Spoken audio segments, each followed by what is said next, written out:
नमस्कार, आदाब। Crime petrol the burning cases श्रृंखला के आज के एपिसोड में आप सबका स्वागत है। बॉलीवुड का सुनहरा पर्दा हमेशा से ही न जाने कितने ही युवाओं का सपना रहा है। जहां कुछ लोगों के सपने पूरे होने से पहले ही टूट जाते हैं, वहीं कुछ ऐसे युवा भी होते हैं जिनका नसीब उनकी उंगली थाम लेता है। पहले तो हिंदुस्तान के हर कोने से लोग यहाँ आया करते थे, लेकिन अब बॉलीवुड में अपनी किस्मत आजमाने के लिए NRI युवाओं में भी होड़ लगी है और सबकी आंखों में बस एक ही सपना है, सुपरस्टार बनने का। ऐसा ही एक सपना लेकर कुछ साल पहले एक NRI लड़की हिंदुस्तान आई थी, फिजा Pathan.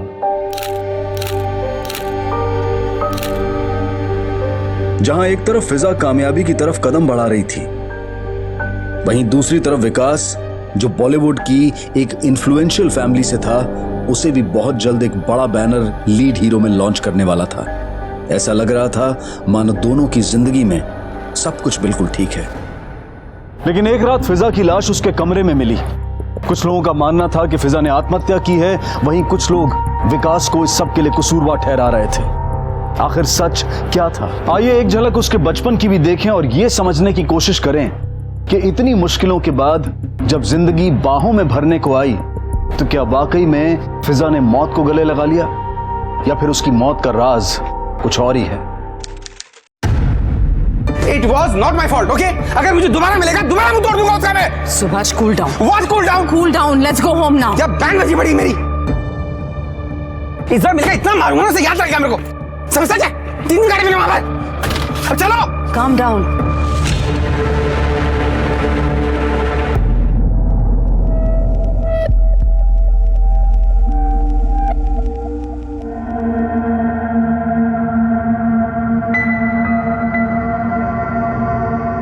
Amazing. She has a great voice. You just sign the contract. We will make her famous. Just bring her to me. I'm sick of it ना। समझती क्या बोल रही है आपको? मेरी लाइफ है, मेरी जिंदगी है, मैं जैसे जीऊं, जिंदगी का हिसाब दूंगा मैं तुम्हें। समझती क्या तुमने आपको?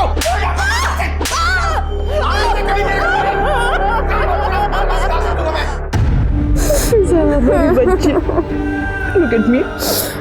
Look at me, बच्चा. You'll have to be very strong now. I swear, अम्मी, I don't have any idea.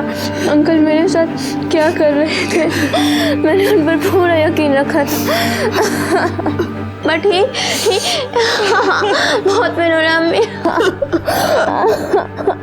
Please Nana ji, I know कि मैंने आपसे आपका हस्बैंड छीना है, but please help me, because मैं रोज रोज ऐसे जानवरों की तरह नहीं पीट सकती नाना जी।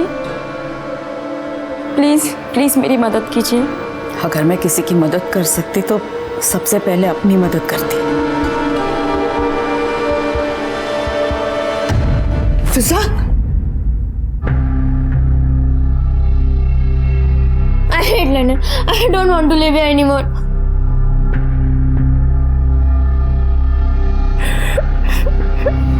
फिजा, तुम हमारे साथ हिंदुस्तान चलोगी? वहां तुम बॉलीवुड की फिल्मों में एक्टिंग कर सकती हो। तुम्हें पता है, अपने वक्त में हमने भी बहुत कोशिश की थी कि बॉलीवुड में अपना नसीब चमकाए,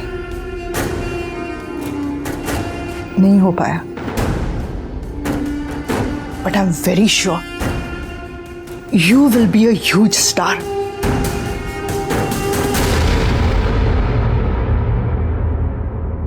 फिजा के फिल्मी करियर की शुरुआत काफी धमाकेदार रही थी, लेकिन उसके बाद कुछ समय के लिए सब कुछ ठंडा पड़ता नजर आ रहा था। लेकिन फिर भी फिजा खुश थी, क्योंकि उसके पास विकास का प्यार था।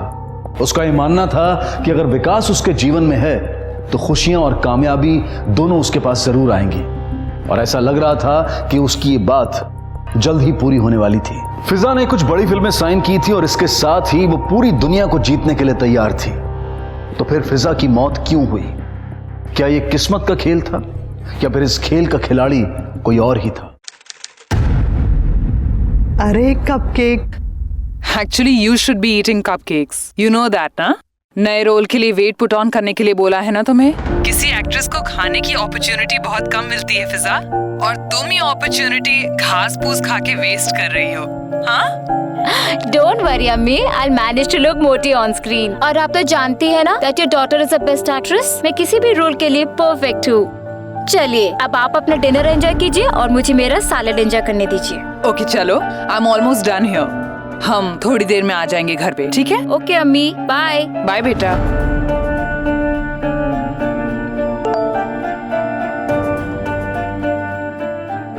Congratulations, तुम्हें 2 film want a big big party. अच्छा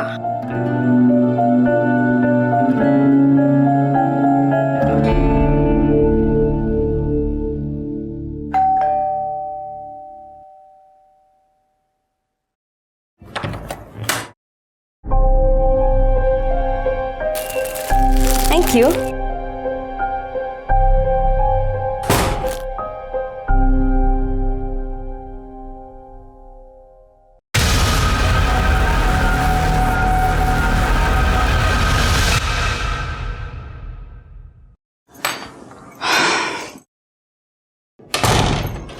कपकेक, आई एम बैक बेटा। Where are you? फिजा, कहाँ हो? फिजा,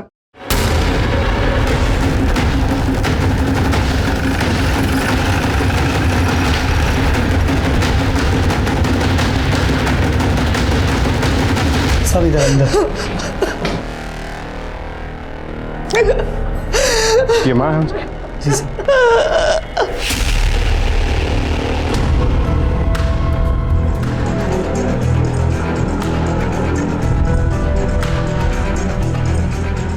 बॉडी को नीचे किसने उतारा? सब वो मैडम की चीख सुनते ही मैं ऊपर आया, फिर मैं और मैडम ने मिलकर नीचे उतारा।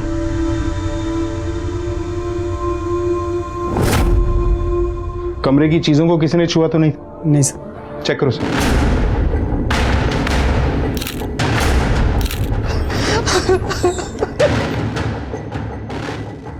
देखिए, मैं समझ सकता हूं कि बात करने के लिए सही समय नहीं है, लेकिन इस केस की तहकीकात के लिए आपको हमारे कुछ सवालों के जवाब देने होंगे। क्या हुआ था? क्या हुआ? क्या हुआ? कुछ भी तो नहीं हुआ।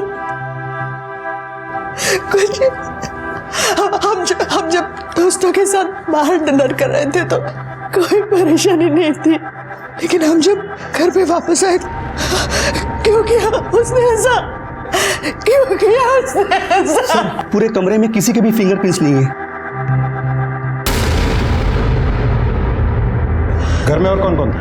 मैडम अकेले थे।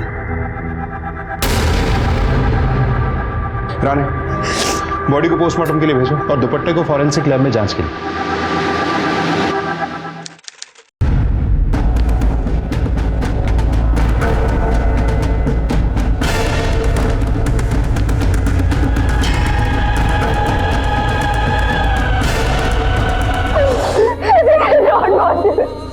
सुसाइड का केस है? ये कैसे बोल दिया आपने कि सुसाइड का केस है? कोई शनाख्त की आपने? कोई सबूत इकट्ठा किए? बिना इस बात की तह तक पहुंचे आपने कैसे बोल दिया कि ये सुसाइड का केस है? आप ही ने हमें बताया और आपके वॉचमैन ने कंफर्म किया था कि आपकी बेटी ने फांसी लगाई थी। लगाई नहीं थी, फांसी लगाई नहीं थी, उसे मारकर लटकाया गया था।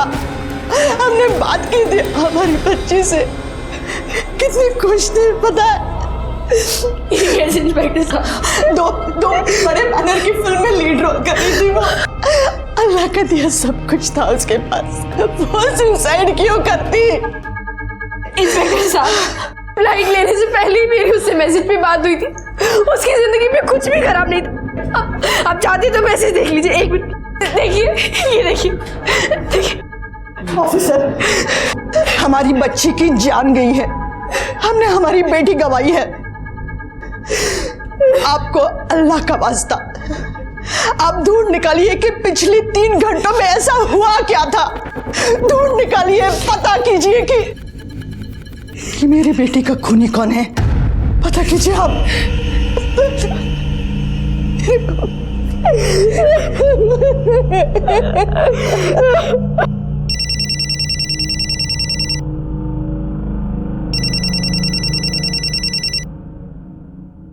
Hello. What? Viku? Viku? Viku? Viku? Viku get वो फिजा, उठो बेटा। फिजा क्या mom? Fiza is no more, she is dead. उसने सुसाइड कर लिया।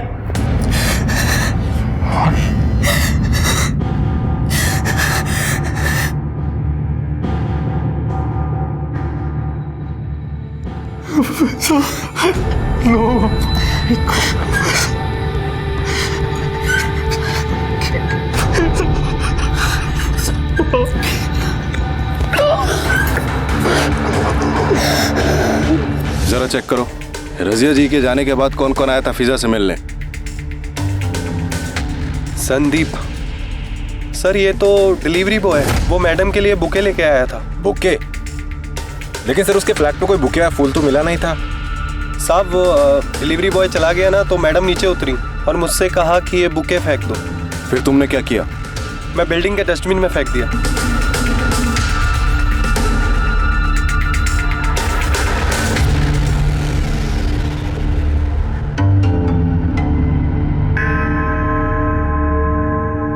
हाँ साहब, यही था साहब। इसके ऊपर चिट लगा हुआ था और इसके ऊपर कुछ लिखा हुआ था साहब।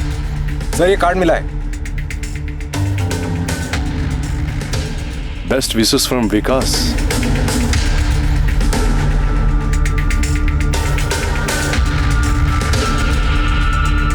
आगे बढ़ाओ।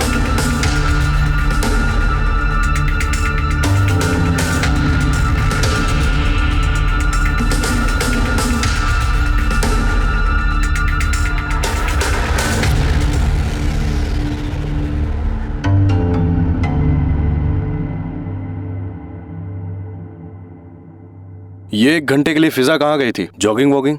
नहीं साहब, मैडम कभी रोड पर जॉगिंग नहीं करती थी, वो तो दिन में रोज जिम जाती थी साहब। कहाँ गई थी ये पता नहीं साहब, लेकिन साहब रात में उनका एक दोस्त उन्हें छोड़ने आया था। कौन दोस्त? पता नहीं साहब, देखा नहीं, लेकिन साहब विकास साहब छोड़ने आते थे उन्हें हमेशा, वही होंगे शायद। ये विकास कौन है? फिजा और विकास रिलेशनशिप में थे। और आप इस रिलेशनशिप के खिलाफ थी?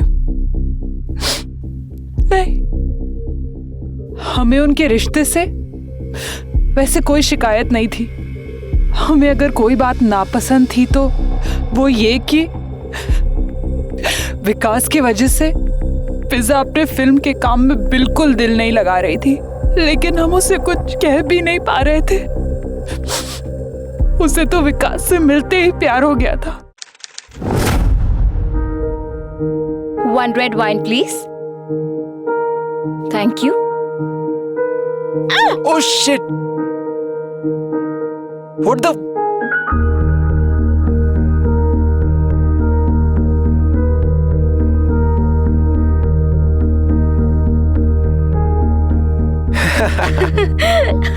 विकास गिरेवाल।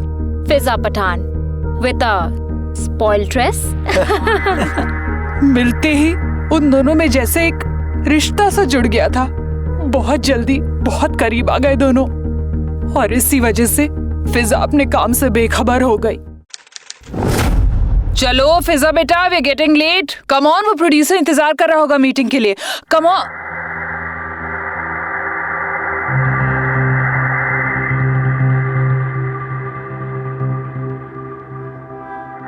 या अम्मी आ गई। I'll call you later, ठीक है? हाँ ओके, बाय।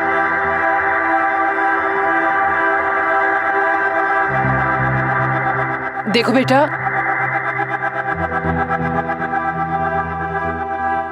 ये फ्लिंग्स, फ्लर्टिंग, बॉयफ्रेंड सब ठीक है, ओके। एक जाएगा तो दूसरा आएगा, लेकिन एक बार तुम्हारा करियर तुम्हारे हाथ से निकल गया ना, तो सॉरी टू से फिजा, जिंदगी भर हाथ मलती रह जाओगी। रिलैक्स अम्मी, विकास की वजह से मैं अपने काम से डाइवर्ट बिल्कुल नहीं हो रही। In fact he always motivates me, मेरा हौसला बढ़ाता है। और सच कहूँ तो I am much more focused because of his love. लेकिन फिजा तुम अम्मी अम्मी अम्मी, don't worry, you trust me right? Fiza इतनी खुश थी विकास के साथ कि हम चाहकर भी कुछ बोल नहीं पा रहे थे, और वक्त के साथ फिजा की विकास के लिए संजीदगी बढ़ती गई।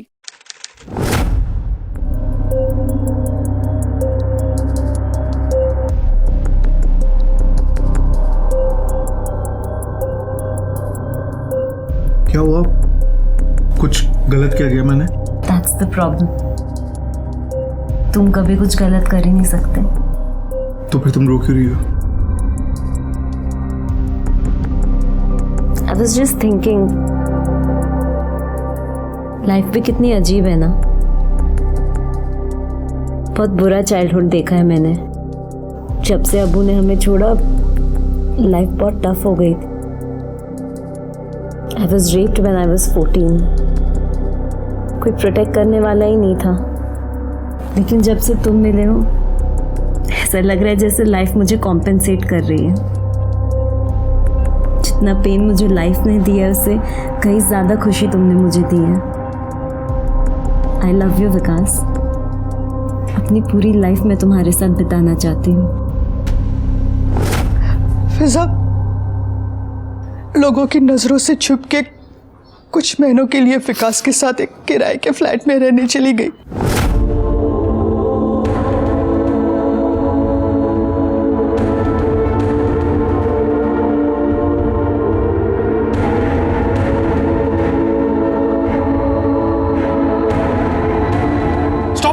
Stop it! Stop accusing me, okay? She's just my friend. Yes, and you kiss your friends. Just stop it, Fiza. No, stop it. Enough is enough.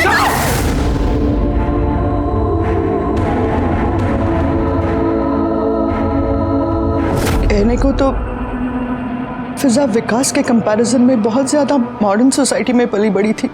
बहुत कॉन्फिडेंट थी वो, बहुत स्ट्रांग थी, किसी चीज से डरती नहीं थी। लेकिन जब विकास की बात आई, वो बिल्कुल मोम की गुड़िया बन जाया करती थी। उसे विकास के अलावा कुछ नजर ही नहीं आता था। इनफैक्ट काफी बार उसने ये कोशिश की कि हमें कन्विंस करे कि विकास अच्छा लड़का है। लेकिन एक दिन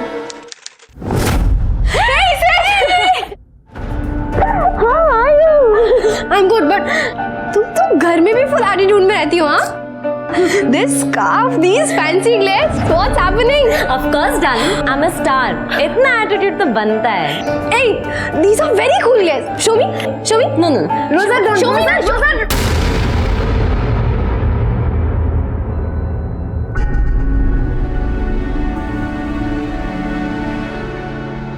विकास ने किया है ना ये, उसने तुम पे हाथ उठाया।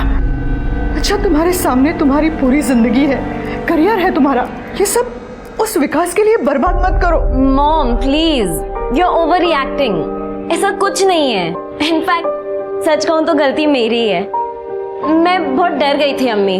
वो क्या है ना, मैं बात बात पर विकास पर शक करने लग गई थी। And you know that he is in this field और उसे रोज 100 लड़कियों से मिलना ही पड़ता है। बस मेरे बार बार क्वेश्चंस करने से वो प्रवोक हो गया और उसने मुझ पर हाथ उठा दिया। But he loves me mom, he loves me. हमने फिजा पर कभी किसी बात का दबाव नहीं डाला, लेकिन उसकी माँ होने के नाते उसका अच्छा बुरा सोचने की जिम्मेदारी आखिर हम पे ही है। इसलिए हमने उससे कहा कि कम से कम विकास से किसी कमिटमेंट की, शादी की बात करे।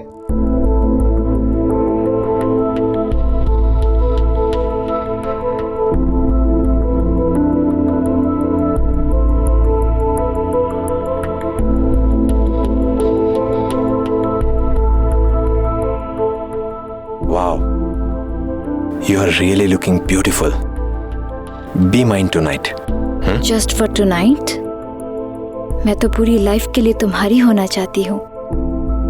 Mister Vikas Grewal, will you marry me?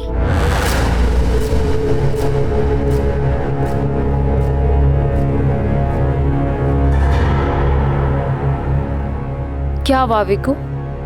You don't want to commit?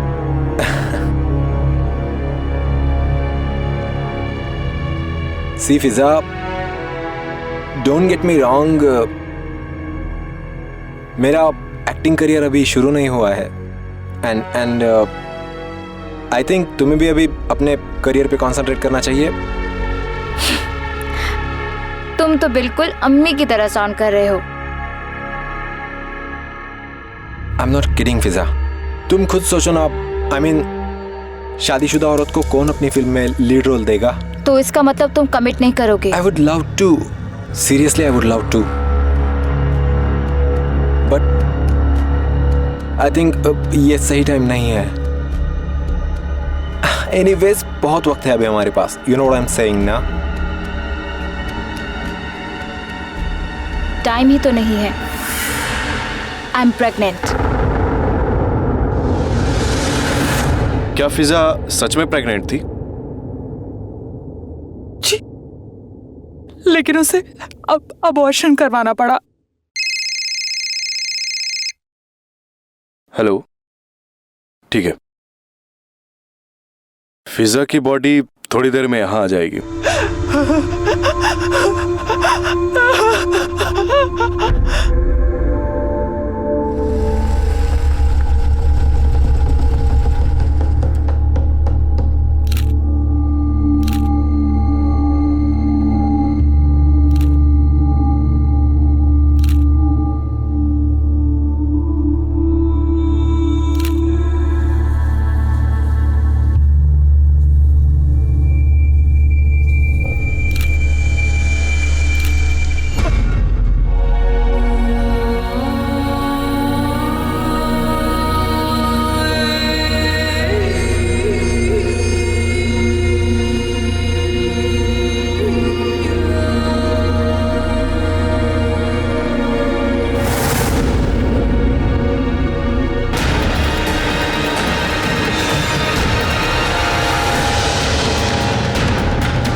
जब तक ये लेटर मिलेगा मैं जा चुकी होंगी। मुझसे अब ये पेन बर्दाश्त नहीं होता। All I wanted was love, some commitment, लेकिन वो मुझे इतना भी नहीं दे पाया। दिल को यकीन था कि सब बदल जाएगा, शायद वो मुझसे उतना ही प्यार कर पाएगा जितना कि मैं उससे करती हूँ, लेकिन उसने हमारे बच्चे को हमारी जिंदगी से ऐसे अलग किया as if it was a piece of garbage. I'm shattered. इसलिए मैं उसकी लाइफ से बहुत दूर जा रही हूँ।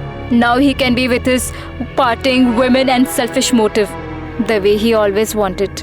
मैंने उससे इतना प्यार किया है कि मैं शायद कभी उसे नफरत नहीं कर पाऊंगी, और यही उसकी सजा है। आप श्योर हैं कि ये हैंडराइटिंग फिजा की है? आपने तो कहा था उसे कोई परेशानी नहीं थी, लेकिन ये लेटर को देख के ऐसा नहीं लग रहा है कि उसे कोई परेशानी नहीं थी। हमें इस बात का कोई इल्म नहीं था कि वो डिप्रेशन में थी। पिछले कुछ दिनों से वो बिल्कुल नॉर्मल हो गई थी। विकास ग्रेवाल को लेके आओ, देखते हैं उसे क्या कहना है। हमारे बीच कोई प्रॉब्लम नहीं चल रहा था, नॉट एट ऑल। देखो, फिजा का लेटर पढ़ा तो लगा कि तुम दोनों के बीच में बहुत प्रॉब्लम है। फिजा का बच्चा क्यों अबॉर्ट किया तुमने? बच्चा मैंने कुछ नहीं किया। आई मीन एबॉर्शन का डिसीजन हम दोनों का था। मतलब फिजा को इस एबॉर्शन से कोई प्रॉब्लम नहीं थी? ऑफ कोर्स ना, बिल्कुल भी नहीं, क्योंकि हम लोगों का डिसीजन था ये। जिस रात फिजा की मौत हुई तुमने उसे एक बुके भेजा था। अगर कोई प्रॉब्लम नहीं थी तो फिजा ने वो बुके कचरे में क्यों फेंकवा दिया? एबॉर्शन का डिसीजन हम दोनों का था, लेकिन एबॉर्शन के बाद से हम दोनों के बीच में थोड़ी प्रॉब्लम्स चल रही थी। उस रात आप उससे मिले थे? नहीं, लेकिन मैंने उसे देखा था। बुके मिलने के बाद उसने मुझे कॉल भी किया था। उसे शक था कि शायद मैं किसी और लड़की के साथ। बट आई टोल्ड हर कि मेरी डिज़ाइनर से मीटिंग है, मैं उससे मिलने वाला हूँ। अनफॉर्चुनेटली डिज़ाइनर से मीटिंग अगले दिन शिफ्ट हो गई एंड उसे लगा मैं झूठ बोल रहा हूँ। उसके बाद मैं घर आया and I was in my bedroom. साहब, फिजा मैडम बिल्डिंग के बाहर खड़ी है। क्या? जी साहब।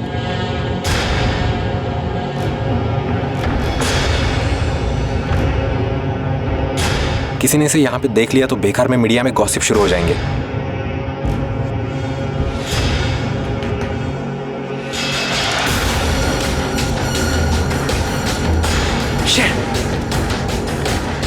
तुम एक काम करो, तुम नीचे जाओ और इसे ऊपर लेकर आओ। जाओ साहब। लेकिन जब तक मेरा सर्वेंट वहां पे गया फिजा वहाँ से जा चुकी थी। मैंने उसे कई बार कॉल्स किए, मैसेजेस किए, पर उसने कोई रिप्लाई नहीं किया। Finally she called me at 10:45। मैंने उससे पूछा कि वो मुझे स्टॉक क्यों कर रही थी। देन शी सेड कि वो मुझ पर ट्रस्ट नहीं करती। मुझे गुस्सा आया, किसी को भी गुस्सा आता। देन उस दिन हमारी फोन पे बहुत लड़ाई हुई। That was the last time I spoke to her. उसके बाद मैंने गुस्से में आकर उसे कई मैसेजेस भी किए। लेकिन फिजा के सेल में हमें आपका एक भी मैसेज नहीं मिला। यस, बिकॉज हम BBM पर चेक कर रहे थे। मैंने गुस्से में आकर उसे कई बुरे मैसेजेस भी कर दिए थे। उसके बाद मैंने उसे फ्रेंड लिस्ट से भी डिलीट कर दिया था। शायद उसी की वजह से वो मैसेजेस भी डिलीट हो गए होंगे। I didn't delete to hide something. कितने बुरे मैसेजेस किए थे आपने? फिजा पठान सुसाइड केस में आज विकास ग्रेवाल को अरेस्ट किया जा रहा है। विकास के ऊपर आरोप है कि उसने फिजा को सुसाइड के लिए उकसाया और पुलिस को फिजा की तरफ से एक लेटर मिला है और उस सबूत के बिना पर पुलिस अबेटमेंट टू सुसाइड का केस लगाया गया है। मैम, पुलिस ने आपके बेटे को फिजा सुसाइड केस में अरेस्ट किया। आप क्या कहना चाहेंगी? What do you expect me to say?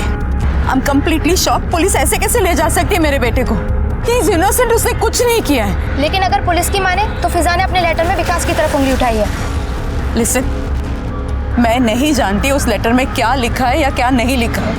All I know is मेरा बेटा दुनिया में सबसे ज्यादा प्यार फिजा से करता है। He can't hurt. He just can't hurt her.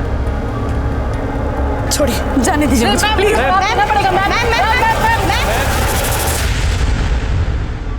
हमने ये सोच के आपको वो खत दिया था कि आप फिजा के कातिल को पकड़कर उसे सजा दिलवा सके, लेकिन आपने तो अबेटमेंट टू सुसाइड का चार्ज लगा के जांच पड़ताल ही बंद कर दी। आपने फिजा का ये लेटर पढ़ा है ना? इसमें उसने साफ साफ लिखा है कि वो उसे छोड़कर दूर जा रही। इसका मतलब साफ है कि उसने मरने का मन बना लिया था। क्या बकवास है ये? इसका मतलब ये है कि वो दूर मतलब लंदन जाना चाहती थी। इन सब परेशानियों से दूर जाके वो इंटीरियर डिजाइनिंग का कोर्स करना चाहती थी। लेकिन आपने तो कहा था कि उसे 2 बड़े बैनर्स की पिक्चरें मिली, तो ये सब कुछ छोड़कर वो लंदन जा रही थी। उसने सारी डेट्स एडजस्ट कर ली थी। इस लाइफ से ब्रेक चाहिए था उसे। अगर ऐसा था तो ये लेटर उसने विकास को क्यों नहीं दिया? क्योंकि इसके पहले कि ये लेटर वो उसे दे पाती, उसने मेरी बच्ची को मार डाला। देखिए, हमने अपनी पूरी इन्वेस्टिगेशन कर ली। जिस रात फिजा की मौत हुई, विकास अपने घर में ही था। हमने उसके नौकर से भी बात की और वो उस रात अपने घर से बाहर निकला था, इस बात का कोई रिकॉर्ड नहीं है हमारे पास। सीसीटीवी फुटेज में भी वो नहीं था। हमारे वकील ने देखी है आपकी वो चार्जशीट। जिस दुपट्टे से फिजा के गले में फंदा डाला गया, वो दुपट्टा ही अब गायब है। कुछ कहना है आपको इसके बारे में? वो दुपट्टा फॉरेंसिक लैब में ही कहीं होगा, मिल जाएगा। और फिंगरप्रिंट्स? फिजा के कमरे में से कहीं भी कोई भी फिंगरप्रिंट्स नहीं मिले, फिजा के भी नहीं। क्यों? हो सकता है मेड ने कमरा बहुत अच्छी तरह से साफ किया, और यह भी मुमकिन है कि फिजा अपने कमरे में गई ही ना हो दिन भर। और उन बंद खिड़कियों का क्या?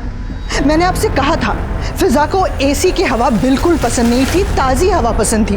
वो हमेशा अपने कमरे की खिड़कियां खुली ही रखा करती थी, लेकिन सिर्फ उस रात सब खिड़कियां बंद थी। क्यों? और वो ड्रॉवर का टूटा हुआ हैंडल, उसका क्या? आप ही ने तो हमसे कहा था कि आपको याद नहीं है कि वो हैंडल उस रात टूटा था या उससे पहले कभी टूटा। देखिए रजीज, मैं आपको कह चुका हूं कि हमने अपनी इन्वेस्टिगेशन पूरी कर ली है। ये लेटर हमारे लिए सुसाइड नोट ही है, और इसी की बिना पर हमने विकास के खिलाफ अबेटमेंट टू सुसाइड का चार्ज भी बना लिया। सबूतों को देखते हुए ये बिल्कुल नहीं लगता कि ये एक मर्डर केस है। एक तरफ विकास की मां नैना इस बात को मानने के लिए बिल्कुल तैयार नहीं थी कि फिजा की आत्महत्या से विकास का कोई भी लेना देना है, और वहीं फिजा की मां रजिया इसे आत्महत्या ही मानने को तैयार नहीं थी। वो बार बार इस बात पर जोर दे रही थी कि उसकी बेटी का कत्ल हुआ है, और फिजा का खत मिलने के बाद तो उन्हें पूरा यकीन हो गया था कि विकास ने ही फिजा को मारकर उसके कत्ल को आत्महत्या का रूप देने की कोशिश की है। रजिया का मानना था कि पुलिस ने अपनी जांच में कुछ चीजों को नजरअंदाज कर दिया है कि फिजा ने रात में ट्रैक सूट पहना हुआ था, यहां तक कि वो ट्रैक सूट भी घर से रहस्यमय तरीके से गायब हो चुका था। रजिया ने मीडिया में कहा कि उसे हमेशा से ही विकास और फिजा के रिश्तों से शिकायत थी, इस पर नैना भी अपने बेटे के बचाव में मीडिया के सामने आई और उन्होंने कहा कि अगर रजिया को विकास और फिजा के रिश्तों से शिकायत थी तो उन्होंने इतने दिनों तक उनके इस रिश्ते पर आपत्ति क्यों नहीं जताई। नैना ने यह भी इल्जाम लगाया कि रजिया की इस रिश्ते को लेकर चुप्पी की वजह यह थी कि विकास बहुत जल्द एक बड़े बैनर की फिल्म के जरिए लॉन्च होने वाला था। लेकिन रजिया ने इस बात से साफ इनकार किया और उसने कहा कि उसने इसलिए कुछ नहीं कहा था क्योंकि वो जानती थी कि इस फिल्म जगत के रिश्ते और दोस्ती समय और जरूरत के हिसाब से बदलते रहते हैं और यहाँ ना तो कोई किसी का सच्चा दोस्त है और ना ही दुश्मन। लेकिन उसकी बेटी फिजा प्यार के मामले में बहुत पुराने ख्याल वाली थी। वो विकास से बहुत प्यार करती थी और उसे यही प्यार ले डूबा। लेकिन रजिया ने भी ठान लिया था कि वो विकास को सजा दिलवा कर रहेगी। तो क्या वाकई में फिजा ने खुद आत्महत्या की थी या फिर विकास ने उसे उकसाया था या फिर वाकई में विकास ने ही फिजा का कत्ल किया था? चल सर, क्या फिजा पठान का मर्डर आपने किया है? No question. बताइए सर। पुलिस ने आपके साथ क्या पूछताछ की सर? सर बताइए। क्या फिजा पठान का मर्डर आपने किया है सर? सर अभी अभी आपने देखा कि एक तरफ जहां 25 दिन की पुलिस कस्टडी के बाद विकास ग्रेवाल अपने घर जा रहे हैं, वहीं दूसरी तरफ रजिया पठान का अभी भी यही मानना है कि फिजा ने सुसाइड नहीं किया बल्कि विकास ने उनका मर्डर किया है। और इसके लिए उन्होंने हाई कोर्ट से इस केस के लिए सीबीआई इन्वेस्टिगेशन की मांग की है। अब सीनियर ऑफिसर तुषार पेडनेकर सच्चाई का पता लगाएंगे कि ये मर्डर था या सुसाइड।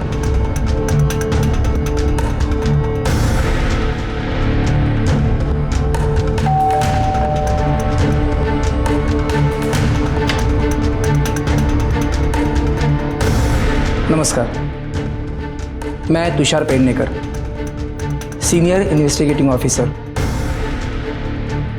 सीबीआई।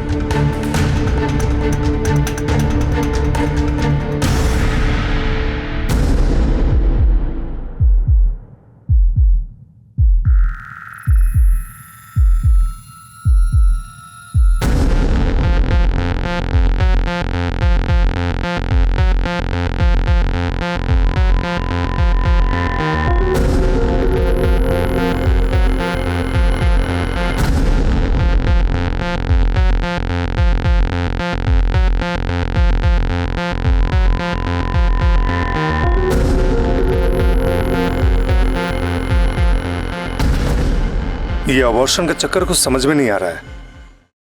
एक काम करो, विकास अग्रवाल को बुलाओ। मैं समझ सकता हूं कि तुम अभी फिजा के साथ शादी करने के लिए तैयार नहीं थे।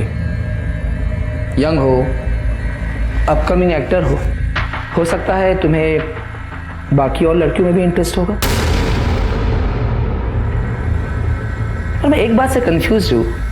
अपने स्टेटमेंट में तुमने ये कहा है कि इस अबॉर्शन के लिए तुम और फिजा दोनों म्यूचुअली रेडी थे, तो ये सब हुआ कैसे? मतलब एग्जैक्टली क्या हुआ? कुछ भी नहीं हुआ था। We never wanted the pregnancy. It just happened. Yes. फिजा उस बच्चे को लेके बहुत इमोशनल थी, लेकिन फिर हमने डिस्कस किया कि इससे हम दोनों का करियर खराब हो जाएगा। इनफैक्ट हमने मेरी मॉम से भी बात की थी। हाँ ऑफिसर, जब विकास ने मुझे बताया तो I was very upset with him. पहले तो मुझे लगा कि अपनी केयरलेस की वजह से वो फिजा के लाइफ के साथ, उसके फ्यूचर के साथ खेल रहा है। लेकिन फिर विकास ने मुझे यकीन दिलाया ऑफिसर कि वो फिजा से बहुत प्यार करता है, उसके साथ रहना चाहता है, पर समझ नहीं पा रहा है कि क्या करे। अच्छा, इसीलिए आपने विकास को ये एबॉर्शन का ऑप्शन दिया? नो ऑफिसर, बिना फिजा से बात किए मैं कैसे कुछ सजेस्ट कर सकती थी।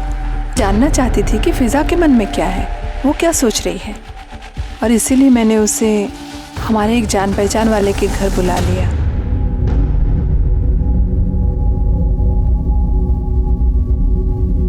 I can understand your problem बेटा, बट विकास अभी बच्चा है, ही इज इमैच्योर। इनफैक्ट तुम दोनों अभी बच्चे हो, ना ही तुम्हारा करियर सेटल है, ना ही तुम्हारी लाइफ।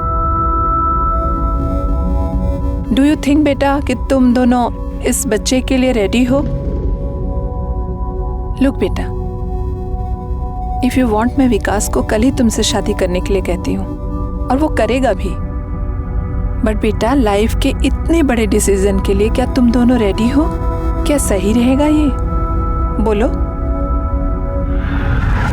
जब मुझे लगा कि फिजा और विकास इस बच्चे को लेकर अपना अच्छा बुरा समझ पा रहे हैं, तब मैंने एबॉर्शन का सजेस्ट किया। लुक ऑफिसर, इन बच्चों ने जो कुछ भी किया उसके फेवर में मैं नहीं थी और ना ही एबॉर्शन के फेवर में थी। दोनों बच्चे थे, उम्र ही क्या थी दोनों की। अगर बच्चा हो जाता तो दोनों के लाइफ के ड्रीम्स खत्म हो जाते। And that's why I suggested abortion. I spoke to my gynaec और मैंने उन दोनों को उनके पास भेज दिया। अच्छा, तो आपने फिजा का एबॉर्शन किया था? जी, फिजा आई थी मेरे पास एबॉर्शन के लिए। मैंने उसे कुछ पिल्स दी जिसको खाने के बाद एबॉर्शन हो जाता है, और मैंने उससे कहा भी था कि कुछ दिन के बाद आके मुझसे मिले। पर जब वो नहीं आई तो मैंने उसे कॉल किया और मुझे पता चला उस एबॉर्शन नहीं हुआ था और वो किसी और डॉक्टर को कंसल्ट करने जा रहे थे। तो मैंने उन्हें अपने सीनियर डॉक्टर को कंसल्ट करने की एडवाइस की, जिनके अंडर में मैंने काम किया, डॉक्टर शिशिर देशपांडे। मुझे बहुत अच्छे से याद है सर। सिर्फ इसलिए नहीं कि फिजा एक एक्ट्रेस थी, असल में जिस तरह से फिटनेस अबॉर्ट हुआ था वो थोड़ा शॉकिंग था। मैं समझा नहीं। मैंने फिजा को कुछ स्ट्रॉन्ग पिल्स दिए थे, लेकिन अगले दिन विकास ने मुझे कॉल किया। वो बहुत ही घबराया हुआ था, मुझसे कहने लगा कि पिल्स के वजह से फिजा का एबॉर्शन हो रहा है, लेकिन आधा फिटस तो फिजा के अंदर ही रह गया था, वो बाहर ही नहीं निकल रहा था। तो मैंने उसे कह दिया कि वो तुरंत फिजा को लेकर मेरे पास आ जाए। लेकिन थोड़ी देर के बाद विकास ने मुझे फिर कॉल किया और मुझसे कहने लगा कि अभी फिजा ठीक है। उसने उसकी हेल्प कर दिए और पुल करके वो फिटस पूरी तरह से बाहर निकाल दिया।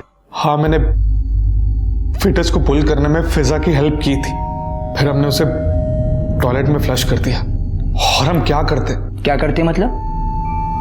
वो इतनी तकलीफ में थी, तुम्हें ये नहीं लगा कि उसको डॉक्टर के पास ले जाए? Don't you understand, I couldn't do that.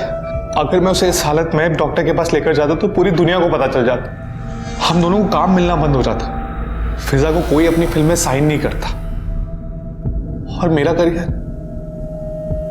शुरू होने से पहले ही खत्म हो जाता। हमने सारे सबूतों की अच्छे से जांच पड़ताल की है और गवाहों से पूरी बातचीत भी की है और अब इस नतीजे पर पहुंचे हैं कि ये कोई मर्डर केस नहीं है। मिस फिजा पठान ने खुदकुशी की है। हो सकता है फिजा ने ये विकास की वजह से किया हो, पर अभी हमारे पास कोई ठोस सबूत नहीं है। लेकिन ये मर्डर केस नहीं है, इसके बारे में हम श्योर हैं।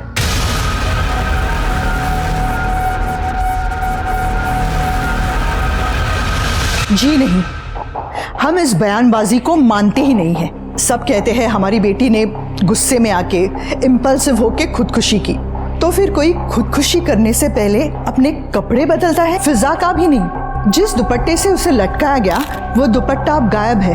कहाँ गया वो दुपट्टा? कहाँ गया? हम बस इतना जानते हैं कि हमारी बेटी का कत्ल हुआ है, जान गई है उसकी। हमारी फिजा, उसने जिंदगी भर सिर्फ दुख देखे थे, अब जाके कहीं खुशियां आई थी उसकी जिंदगी में, और तभी इस विकास ग्रेवाल ने उसे मार डाला।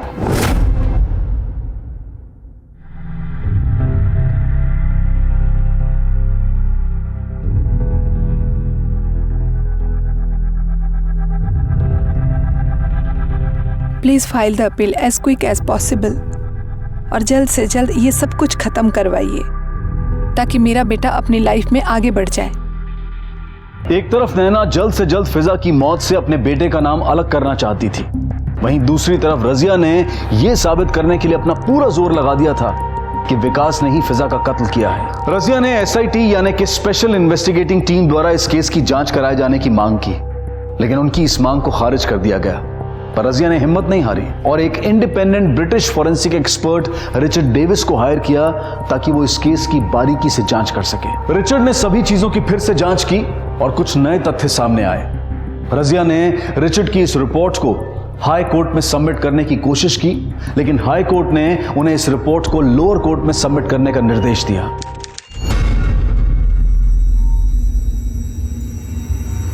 मैम क्या हुआ कोर्ट में? जज ने हमारी रिपोर्ट कबूल कर ली है। क्या था उस रिपोर्ट में? उसमें वो सारे सबूत हैं जो इस बात का इशारा करते हैं कि हमारी बेटी का कत्ल हुआ है। हमारी बेटी 5/4 की थी, वो खुद उस पंखे तक पहुंच ही नहीं सकती थी। उससे मारकर लटकाया गया है। उसके कमरे में कोई भी खिड़की की तरफ से आसानी से अंदर आ सकता है। बाहर की बाउंड्री वॉल सिर्फ 1 मीटर की है, जबकि रिपोर्ट में लिखा है कि वो 5 मीटर्स की है। और हमारी बेटी के गले पे बना हुआ वो दोहरा निशान हमारी बेटी के चेहरे पे, हाथ पे, होठों पे चोट के निशान थे। इन्वेस्टिगेशन में लिखा है कि पूरी बिल्डिंग में सीसीटीवी कैमरे लगे हुए थे, लेकिन सीसीटीवी सिर्फ आगे के गेट पे और लॉबी में लगे हुए हैं। इसका मतलब हुआ कोई भी पीछे की तरफ से बिल्डिंग में आसानी से घुस सकता है। ये सब लिखा है उस रिपोर्ट में। वो हमारी अदालत से और अल्लाह से बस यही इल्तिजा है कि इस विकास ग्रेवाल को कड़ी से कड़ी सजा मिले। हमें अपनी बेटी के लिए इंसाफ चाहिए और हमें यकीन है कि इस माँ को इंसाफ जरूर मिलेगा। Mom, Fiza was a biggest mistake of my life.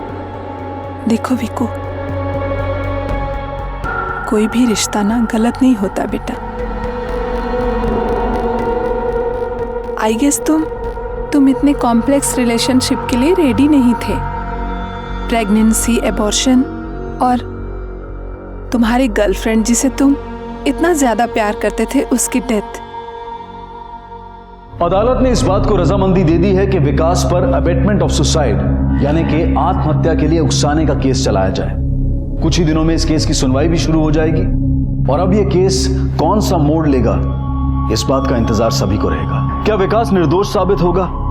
क्या विकास को, फिजा को आत्महत्या के लिए उकसाने का दोषी पाया जाएगा, या फिर अपनी पूरी कोशिश करके रजिया इस बात को साबित कर पाएगी कि विकास ने ही फिजा का कत्ल किया है? इस केस का अब जो भी हो, लेकिन एक जिंदगी हमेशा के लिए खत्म हो गई। फिजा की मौत के साथ ही उसके सारे सपने भी मिट गए।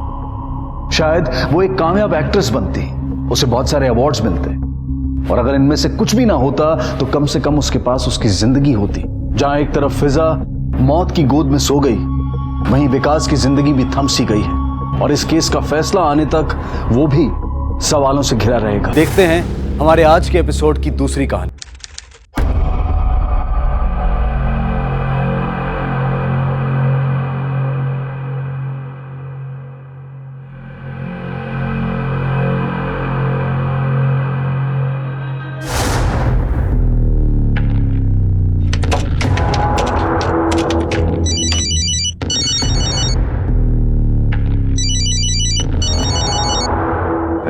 Hello boss. बॉस, मुझे बहुत डर लग रहा है। आपने जो मेरी माँ के फर्जी साइन किए थे, अगर बैंक में किसी को पता चल गया तो?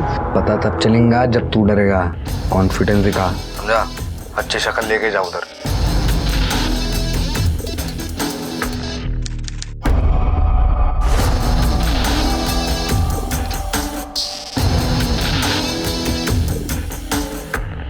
कपड़े पे गुस्सा काहे को उतारता तू?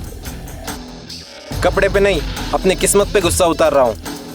तेरे को क्या लगता ऐसा गधा मजदूरी करके तेरा किस्मत पलट जाएगा? सोच अगर टाटा अंबानी तेरी जगह यही कर रहे होते तो आज किधर होते? अन्ना तू तो कढ़ाई कटाई सब जानता है, तो उसका इस्तेमाल करना सही जगह पे सही टाइम पे।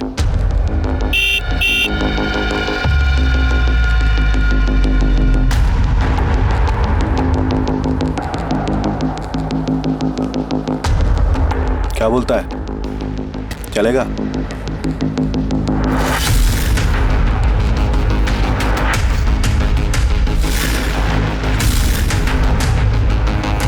सुन, तू 10 मिनट इधर ही रुक, अपन आते हैं। हाँ ठीक है भाई।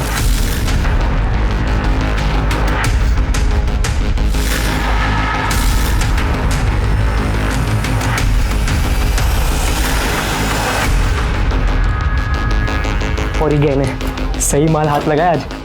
फटाफट इधर से निकल, चल।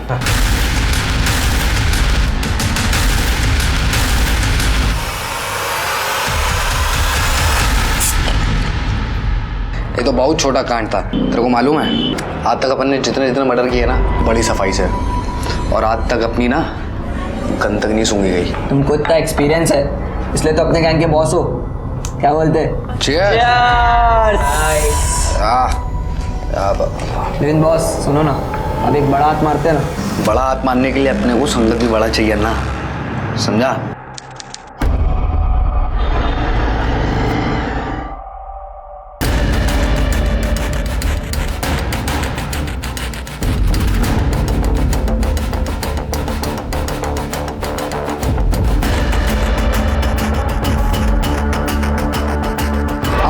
1000 रुपए का दे दो। ये थैंक यू। हेलो रेहान, तू किधर है? हाँ मैं उधर ही है, गेम जोन पे। Come fast, I am waiting for you. Okay bye bye.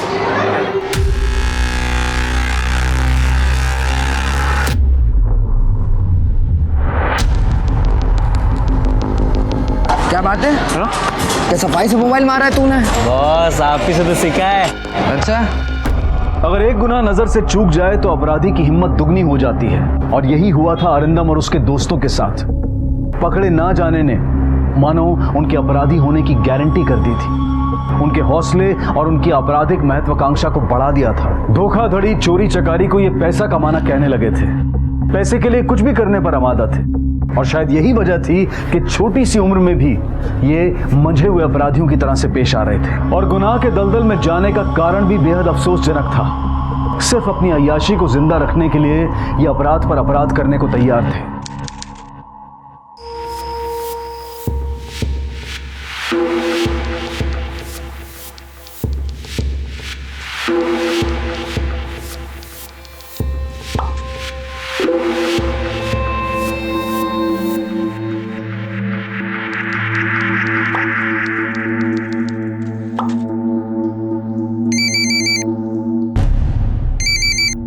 Hello, हाँ तुम लोग किधर हो? अरे नहीं आ सकता यार, अम्मी कल ही हॉस्पिटल से डिस्चार्ज हुई है। घर से निकलना बहुत मुश्किल है।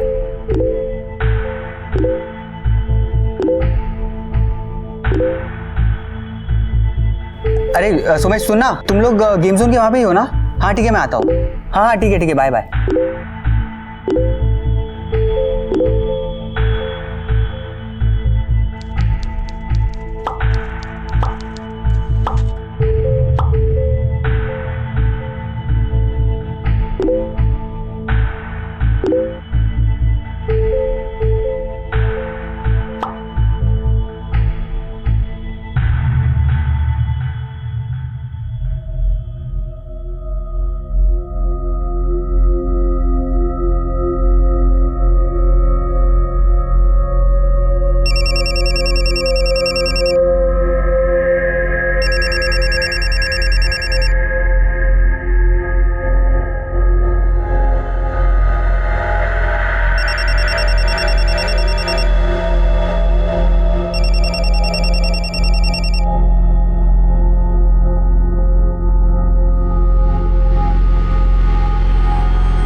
दोस्तों से मिलने जाना है, थोड़े पैसे चाहिए।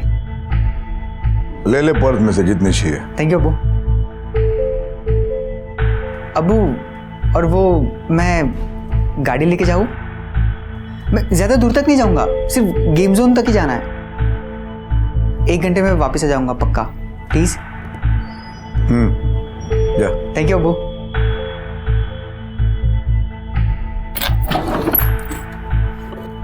कितने लूँ?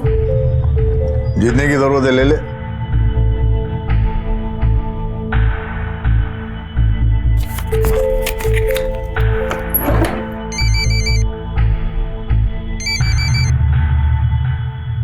अब्बू, अम्मी रूम से मुझे यहाँ क्यों कॉल कर रही है?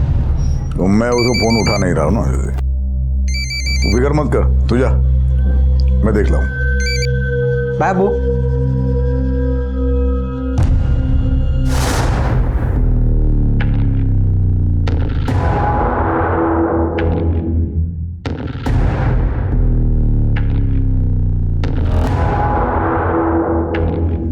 अपन बोलता है ना, अपन को किधर जाने की जरूरत नहीं, सारे शिकार अपने को इधर ही मिलने वाले हैं। आपकी सही है। हाँ ये ले, तू बना लिस्ट बना बॉस। हाँ वो विवेकानंदा का नाम भी अपने लिस्ट में डाल दो ना। बड़ा माल है क्या बॉस? सुमित, ये दोनों कौन है? सुनीता दुग्गल अपनी कस्टमर है बॉस, बहुत बड़ा माल है। अच्छा डाल दो ना। हाँ, और ये सुमित, मगर बॉस इसके पास सेकंड हैंड कार है, कोई फायदा नहीं। अपन इधर उधर के लोगों का लिस्ट क्यों बना रहे हैं? कुबेर का खजाना तो अपने सामने ही घूम रहा है। मतलब समझा नहीं। मतलब ये हाँ वो देख, कुबेर का खजाना। Perfect boss. है ना, अपना हीरा हीरो लाल, इसके बारे में अपन लोगों ने तो एकदम सोचा ही नहीं है। ये लिस्ट में तो अपनी नंबर 1 पे होने को मांगता है। हाँ? तो डाल दो एक नंबर पे इसका नाम। हाँ परफेक्ट है बॉस, परफेक्ट है। हीरो हीरो लाल है। हाय, कैसा है रे? कैसा है? मस्त। क्या बात है, तेरा फेस तो बड़ा ब्लश कर रहा है और मुंह से हाय हाय है। गर्लफ्रेंड का सीन है क्या? है? अबे ओए, ये शर्मा क्यों रहा है? कौन है वो? सोशल साइट वाली? हाँ हाँ, उससे ही तो मिलने जा रहा हूँ। क्या बात है? अच्छा तुम लोग यहाँ रुको, मैं उससे मिल के आता। अरे तेरी गर्लफ्रेंड अब बन गई है, हम लोग को कम से कम पार्टी तो दे। हाँ? क्या बोलता है? हाँ? पार्टी तो बनती है यार। तू आएगा इधर, हम लोग तेरा वेट करेंगे। बोल। आता हूँ, मिलने दे पहले। चल चल, क्या बोलता है? हाँ? कैचे?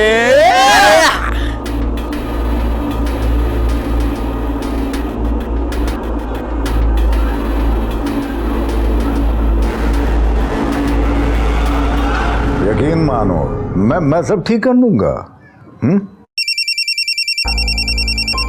एक मिनट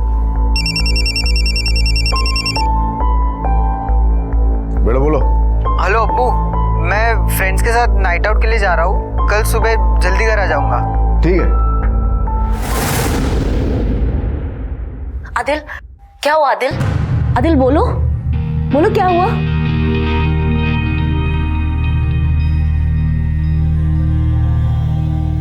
अब हर बात की फिक्रमंद हो रही होगी ना, और तुम भी उसे हर बात बता रहे होगे।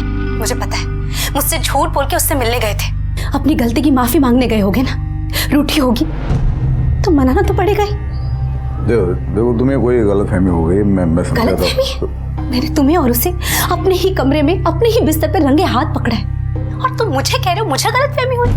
तुम्हें जरा सी भी शर्म नहीं आई ना ऐसे करते हुए? मैं तुम्हारे बच्चों की माँ हूं, तुम्हारे वजह से अस्पताल गई, लेकिन फिर भी तुम इसके साथ।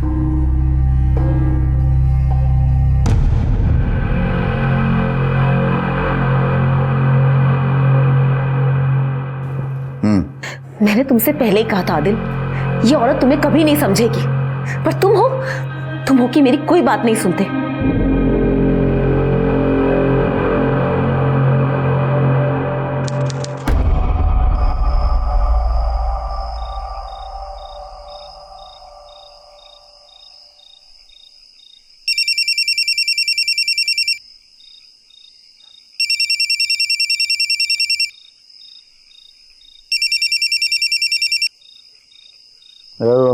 तेरे बेटे को हमने अगवा कर लिया है। उसे अगर वापस देखना चाहता है तो 2 करोड़ रुपए का इंतजाम कर। क्या बकवास? फोन रख।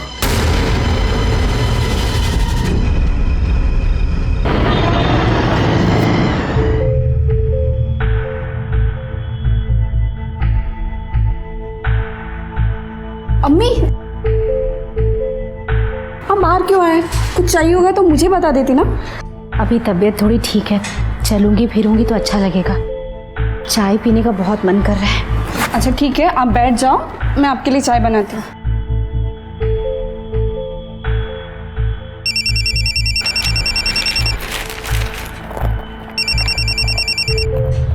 हाँ बेटा बोलो। पैसे का इंतजाम किया? कौन बोल रहा है? ये क्या वाहियात मजाक है?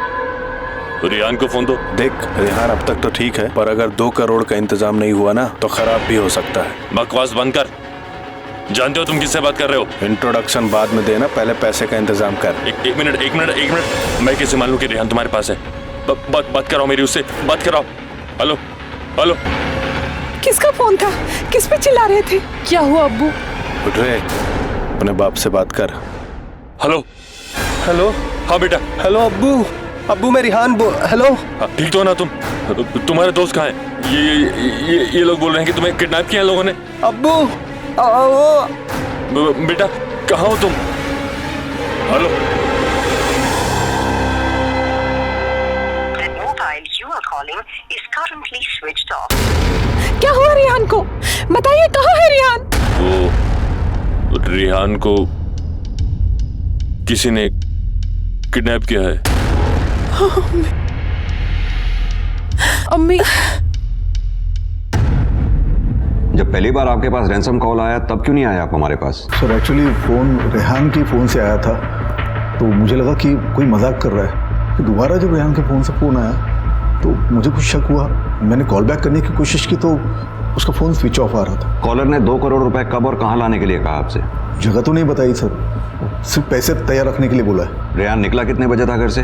तकरीबन 8 बजे निकला होगा। उसके दोस्त गेम जोन में उसका इंतज़ार कर रहे थे, उन्हीं से मिलने गया था। उसके बाद उससे कोई बात हुई? हाँ उसके बाद हुई ना।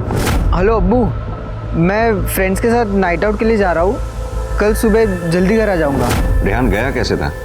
मेरी गाड़ी लेके गया था। मतलब आपकी कार लेके गया हो? रेहान की उम्र 16 साल है और आपने उसे कार ड्राइव करके ले जाने दिया। आप जानते हैं ये एक तरह का क्राइम है। इतनी लापरवाही कर कैसे सकते हैं आप? Sorry sir. अच्छा बाय द वे, रेहान पैसे कितने लेके गया था? कितने लूँ? जितने की ज़रूरत है ले ले। वो पता नहीं कितने लेके गया। मतलब आपको इतना तो पता होगा कि आपके पर्स में कितने पैसे थे? एग्जैक्टली पता नहीं सर, काफ़ी सारे थे। मतलब रेहान अगर आधे पैसे भी लेकर गया तो भी उसके पास काफ़ी पैसे रहे होंगे। उसके दोस्तों के बारे में बताइए, शायद उनसे कुछ पता चले उसके बारे में। वो सर उसके दोस्तों को मैं जानता नहीं, एक आध दूसरा वो नाम है उसका, वो अरिंदम अय्यर, और एक है वो सोमेश घटक, ये 2 दोस्त हैं। कदम सर, रेहान का फ़ोन सर्वेलेंस पे डालो। उसके कॉल रिकॉर्ड से सोमेश और अरिंदम इसका नंबर और एड्रेस पता करो, और रेहान जो गाड़ी लेके गया उसका नंबर वायरलेस कर दो। ठीक है सर। ये रेहान अपने दोस्तों के साथ नाइट आउट पे जाने के अलावा और क्या क्या करता है? वही जो आजकल के बच्चे करते हैं, वो लैपटॉप लेके सोशल साइट पे बिजी रहता है। रेहान का लैपटॉप चाहिए होगा हमें।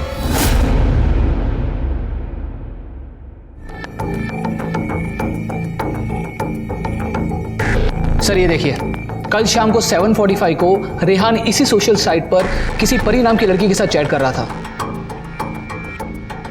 और उन दोनों ने रात को 9 बजे जुहू मॉल पर मिलने को डिसाइड किया था। सर ये जो लड़की है परी, वो रेहान से इस सोशल साइट पर करीब 1 महीने पहले मिली थी और हमेशा मिलने को सर यही इंसिस्ट किया करती थी। Sir in fact the strangest thing is कि उसने ना ही अपना कोई फ़ोटो या ना ही अपना कोई नंबर शेयर किया था। आप किसी परिणाम की लड़की को जानते हैं? नहीं सर। हो सकता है रेहान रात में इसी परिणाम की लड़की से मिलने मॉल में गया होगा। ये परी के कंप्यूटर का IP एड्रेस चेक करो। Sure sir. सर ये मैसेज जुहू ईस्ट में साइबर कैफे के कंप्यूटर से आया है। आदिल साहब, सेकेंड टाइम आपको जब भी रैंसम कॉल आए प्लीज हमें इन्फॉर्म कीजिएगा। जी। कदम, साइबर कैफे चलने की तैयारी करो।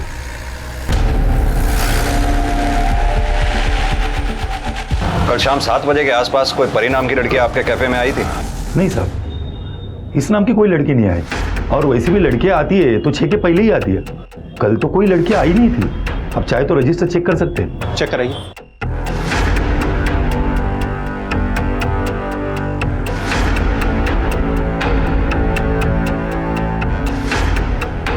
सर कल के डेट में टोटल एंट्री तो 70 लोगों की है, लेकिन इनमें से कोई लड़की नहीं है सर। इसका मतलब कोई लड़का लड़की बन के रेहान से चैट कर रहा था। सर अगर आप कहें तो इन सबसे पूछताछ करें। उसका कोई फायदा नहीं। अक्सर देखा गया है लोग अपना ID के तौर पे गलत नाम और एड्रेस ही लिखते हैं। वैसे भी आजकल लड़के लड़की बनकर ही लड़कों से चैट कर रहे हैं, बेवकूफ बना रहे हैं उन्हें।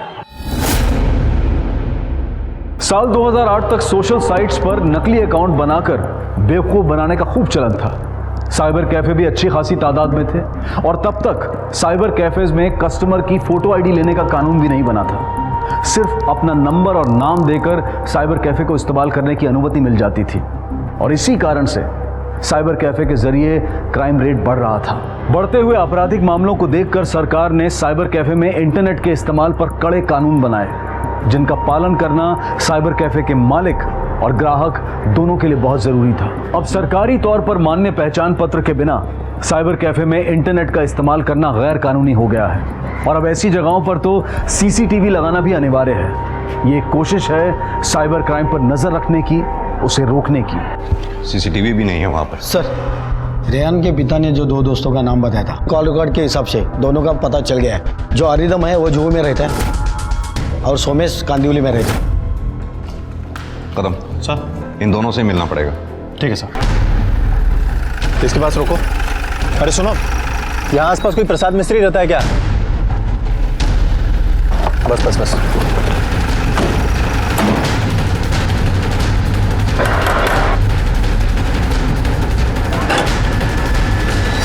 प्रसाद मिस्त्री का घर यही है? हाँ।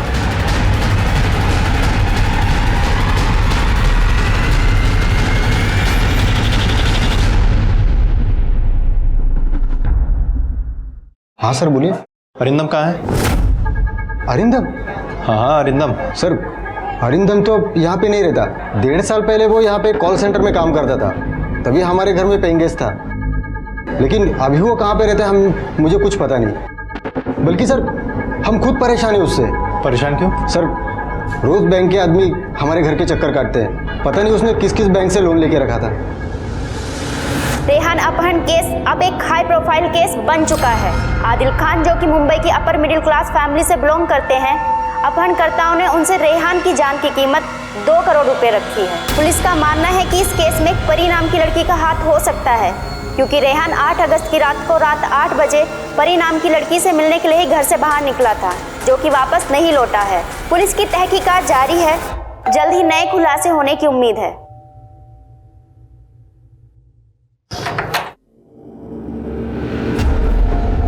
सोमेश घटक यहीं रहता है? जी यही सोमेश है। क्यों, क्या हुआ?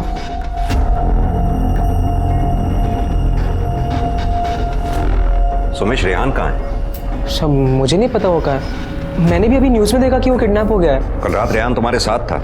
हाँ सर, हम सब फ्रेंड्स कल जूम मॉल के गेम जोन में मिले थे, फिर वहाँ से साथ में ही निकले, और जब 10:30 बजे उसने कहा कि उसे किसी को मिलने जाना है तो हम सब अपने अपने घर पे आ गए।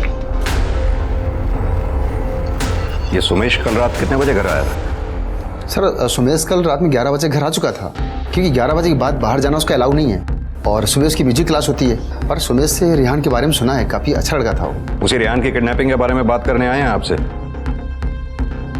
कल रात रेहान कितने बजे आया था मॉल में? सर 8:30 के आसपास आया था। तो तुम्हारे अलावा किसी और से भी मिला था मॉल में? हाँ सर, वो 9 बजे किसी लड़की को मिलने गया था। तुम लोग भी मिले थे उससे? वो अकेले ही मिलने गया था और आधे घंटे में वापस आ गया था। वापस आकर उसने कुछ बताया तुम्हें? हाँ सर, वो बोल रहा था कि कोई सोशल साइट पे उसकी कोई दोस्त बनी है, उसी को मिलने गया था। उसके बाद? उसके बाद हम सब वहाँ से निकल गए सर। हम सब मतलब? सर, रियान को मिलाकर हम 6 लोग थे, और 10:30 बजे जब रियान ने कहा कि उसे किसी को मिलने जाना है तो हम सब अपने अपने घर पे आ गए। अपने उन बाकी 4 दोस्तों के नंबर और एड्रेस तो होंगे ही तुम्हारे पास? सर, दोस्त से तो होंगे ही ना, अभी देता हूँ।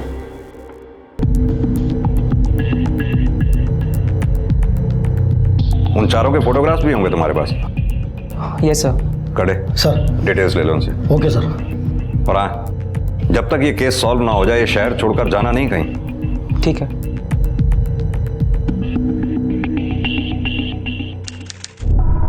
सर, ये किडनैपिंग न्यूज़ आदिल ने ही मीडिया को दी होगी।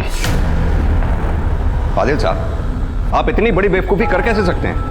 इतनी बड़ी खबर आपने मीडिया में लीक कर दी। जरा सा भी एहसास है आपको इससे आपके बेटे की जान को कितना खतरा हो सकता है? एक्सक्यूज मी सर, मीडिया को मैंने नहीं आप लोगों ने बताया है, और उल्टा मुझे पर इल्जाम लगा रहे हो। मैं आपसे पूछता हूं कि मेरे बेटे की किडनैपिंग की खबर इस पुलिस स्टेशन से बाहर गई कैसे? मीडिया को किसने खबर की है? जवाब दो मुझे। किसे शौक चढ़ रहा है मीडिया में पब्लिसिटी पाने का? जवाब दो। किसी को भी जरा सा भी एहसास है कि इससे बच्चे की जान को खतरा हो सकता है? कदम सर, पता करो ये खबर किसने लीक की है। मैं खुद उसके सस्पेंशन ऑर्डर लेके आऊंगा। Okay sir. आदिल साहब, हो सकता है मीडिया आपके पास है, आप प्लीज उनसे कोई बात मत कीजिएगा।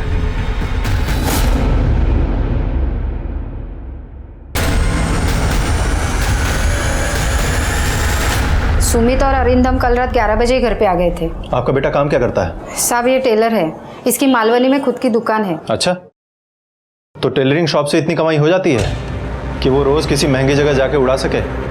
सर, वो हम लोग बेस्ट फ्रेंड्स हैं ना, तो आपस में सब मैनेज कर लेते हैं, हिसाब नहीं करते आपस में। मैं तो काफ़ी दिन से इधर ही इनके यहाँ रेंट पे रह रहा हूँ, ये लोग पैसे भी नहीं मांगे मुझसे। इन्होंने कभी पैसे मांगे नहीं या तुमने कभी दिए नहीं? तुम्हारे पीछे तो कितने लोग पड़े हैं, कितने बैंक वाले तुमसे पैसे मांग रहे हैं, दिए क्या उनके? साहब मैंने बैंक से लोन लिया था एक प्राइवेट बिजनेस के लिए, लेकिन वो फेल हो गया। मैं वापस कर देगा साहब, एक बड़े ऑफिस में मेरा जॉब लगने वाला है, 1-2 महीने में सब लौटा देगा। साहब एक रिक्वेस्ट था बस आपसे, अब रेहान हम दोनों का बहुत अच्छा दोस्त है, वेरी हेल्पफुल बॉय, आपसे रिक्वेस्ट है आप प्लीज़ उसको ढूंढ दो साहब। हम तो अपना काम कर ही रहे हैं, लेकिन जब तक ये केस सॉल्व नहीं हो जाता तब तक तुम दोनों इस शहर से बाहर जाने की गलती मत करना। चलो।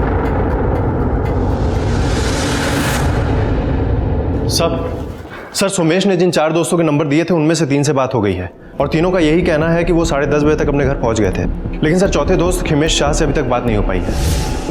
उससे बात क्यों नहीं हो पाई अब तक? सर दरअसल वो आज सुबह ही देवलाली निकल गया है, लेकिन उसके घर वालों से मेरी बात हुई है सर, और उनका भी यही कहना है कि वो 10:30 से 11 बजे तक वो अपने घर आ गया था। लेकिन सर इस इंक्वायरी में एक अजीब सी बात सामने आई है कि इन 5 दोस्तों का बैकग्राउंड बिल्कुल अलग है। सर एक टेलर है, एक अच्छा खासा पढ़ा लिखा है, एक कबाब एडवर्टाइजिंग में काम करता है, एक कबाब फिल्मों में गाने लिखता है, और एक हिमेश शाह जो कि ऑटो रिक्शा चलाता है।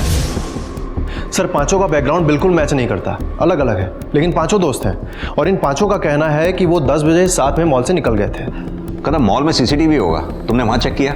सर दरअसल मॉल अभी नया बना है, इसलिए सीसीटीवी कैमरा हर जगह अवेलेबल नहीं है। कदम रेहान अपने घर से 8 बजे निकलता है मॉल के लिए और मॉल में वो 8:30 बजे पहुंचता है, यानी कि मॉल से और घर के रास्ते में वो कहीं नहीं रुका, और 9 बजे वो परी नाम की लड़की से मिलता है, जिससे मिलने के बाद 9:30 बजे वो वापस अपने दोस्तों के पास आता है। लेकिन सर साइबर कैफे में तो हमने चेक किया था, वहाँ पर किसी लड़की की एंट्री तो थी ही नहीं। हो सकता है कदम के रेहान किसी साइबर क्राइम का शिकार हो गया हो, या फिर ये भी हो सकता है कि कोई लड़का लड़की बन के रेहान से चैट कर रहा हो। रेहान जब 9 बजे परी से मिलने गया, हो सकता है उसे जब ये पता चला हो कि वो लड़की नहीं लड़का है, रेहान को गुस्सा आया हो और अपने दोस्तों से अलग होने के बाद वो वापस उसके पास गया हो गुस्से में, और उसी ने उसका किडनैप किया हो।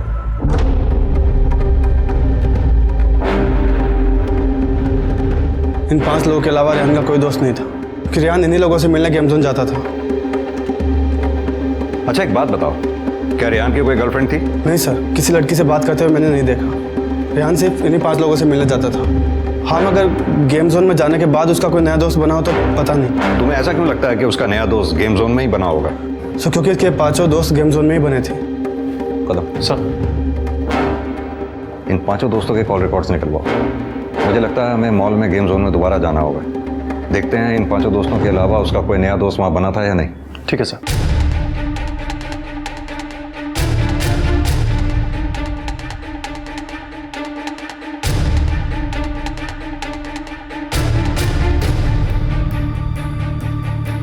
सुनो, ये इस लड़के को पहचानते हो? हाँ सर, मैंने इसे कई बार देखा है यहाँ पर। अरे सुनो, हाँ इस लड़के को पहचानते हो? हाँ ये तो रेहान है। क्या हुआ सर? चलो मेरे साथ। 8 अगस्त की रात 10 बजे रेहान इस मॉल से निकला था, तब से लेकर अब तक गायब है। किसी ने इसे किडनैप कर लिया है। सर जब मैं कल देर रात को यहाँ पे आया था तो रेहान अपने 4-5 दोस्तों के साथ वहाँ पे खेल रहा था। सर इन 5 दोस्तों की लोकेशन 8 अगस्त की रात 10 बजे रेहान की लोकेशन से मैच करती है। लेकिन सर कमाल की बात यह है कि उसी रात 10:30 बजे इन 5 दोस्तों का फोन एक साथ स्विच ऑफ हुआ है। कदम इन 5 दोस्तों का फोन एक साथ स्विच ऑफ होना इत्तेफाक नहीं हो सकता, इसका मतलब इन सबकी प्लानिंग थी। उठा लाओ 5 को। जी आप? अरे क्या? कहाँ ले जा रहे मेरे बेटे को? इसका बैंड बजाने ले जा रहे हैं और तेरा भी बजाएंगे। तूने पुलिस से झूठ बोला ना कि कल 11 बजे ये घर पे आ गया था। पुलिस को गुमराह करने के लिए तुझे भी जेल जाना पड़ेगा। जल्दी ले चल इसको।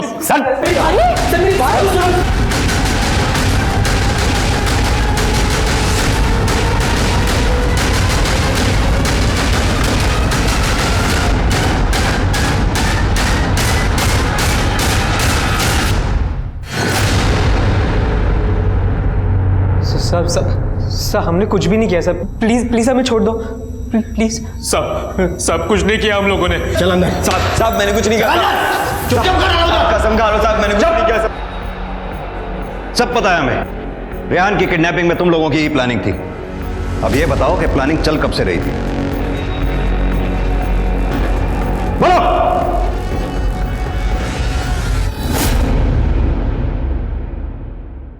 पूछताछ में पता चला कि रेहान की हत्या हो चुकी है और वहीं दूसरी तरफ सोशल मीडिया पर लोग परी को नफरत भरे मैसेजेस भेज रहे थे, जिससे तंग आकर परी ने अपने अकाउंट पर लिखा कि वो कातिल नहीं है और अगर उसे मानसिक वेदना दी गई तो वो आत्महत्या कर लेगी, और बाद में परी ने अपना अकाउंट डिलीट कर दिया। पुलिस परी तक कभी पहुंच ही नहीं पाई, और वहीं 10 अगस्त 2008 को रेहान के सोशल मीडिया अकाउंट से किसी ने उसके सारे वीडियोस और फोटोग्राफ्स डिलीट कर दिए। तमाम बाधाओं के बावजूद पुलिस ने इन पांचों से काफी कुछ उगलवा लिया था। सबूतों, गवाहों और इनके बयान के आधार पर पुलिस ने कोर्ट में चार्जशीट फाइल की। पुलिस को पूरा यकीन था कि सबूतों और गवाहों के आधार पर वो इन पांचों को दोषी साबित करेगी और सजा भी दिलवा पाएगी। पर क्या वाकई ऐसा हुआ?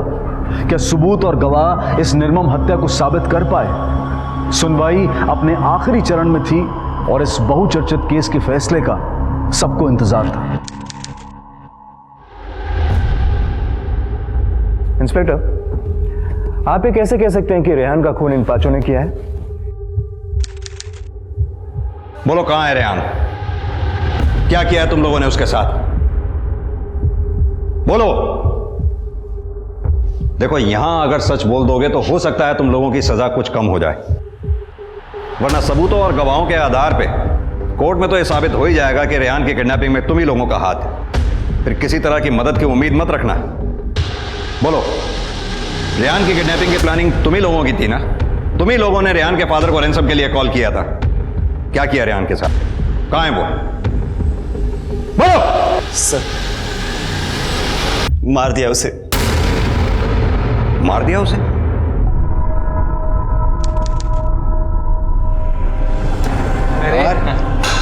हाँ, मिला है गर्लफ्रेंड से? हाँ। अरे वो सब छोड़, लड़की कैसी लगी? ए सोमेश, ऐसे किसी के पर्सनल लाइफ के बारे में नहीं बोलते। सेलिब्रेशन सेलिब्रेशन होता है ना।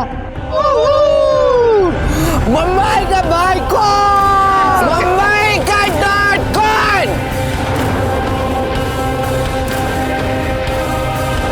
डेड बॉडी कहां है उसकी?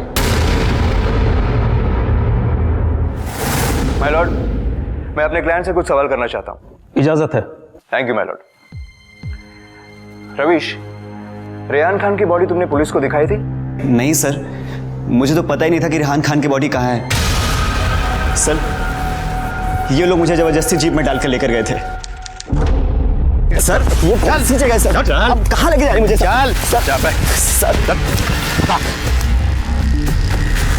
यही है ना रेहान की लाश? हाँ बोल। पंचनामा तैयार करो।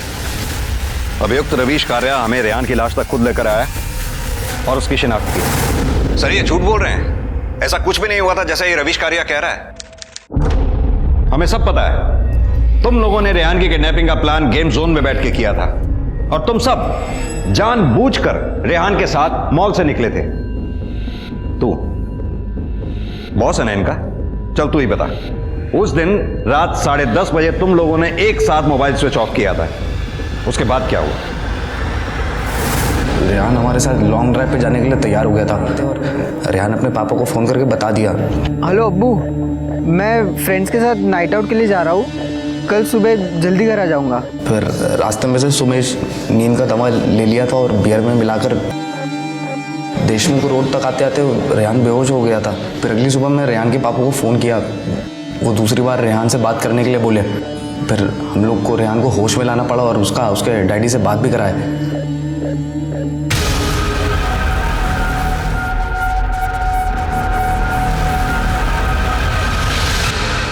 उतने में सुमेश आके हम लोगों को बताया कि रेहान की किडनैपिंग का न्यूज़ टीवी चैनल पे आ रहा है। हम लोगों को कुछ समझ में नहीं आया, साहब कोई और दूसरा रास्ता दिखा नहीं। मैं सुमेश को बोला रस्सी लाने के लिए, और सर उसके बाद ये पांचों हमें मर्डर स्पॉट पर लेके गए, और ये रवीश कारिया सबसे पहले रेहान खान की बॉडी के पास यही हमें लेके गया था।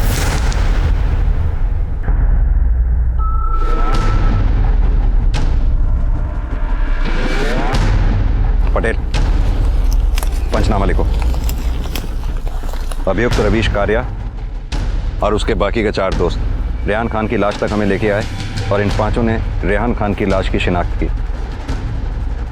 रेहान की गाड़ी और कपड़े कहाँ हैं?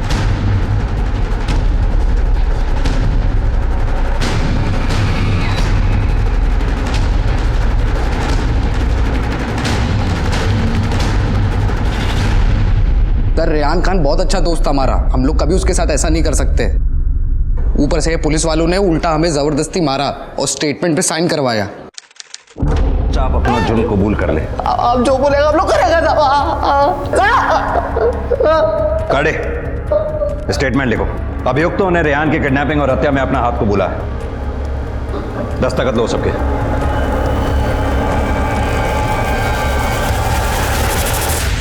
सर ये झूठ बोल रहे हैं। सर ना हमने किसी को डराया है, ना धमकाया है और ना ही किसी से जबरदस्ती सिग्नेचर कराए हैं, बल्कि इन पांचों ने रेहान खान की किडनैपिंग का प्लान बनाया था। इसका गवाह है हमारे पास। गवाह को पेश किया जाए।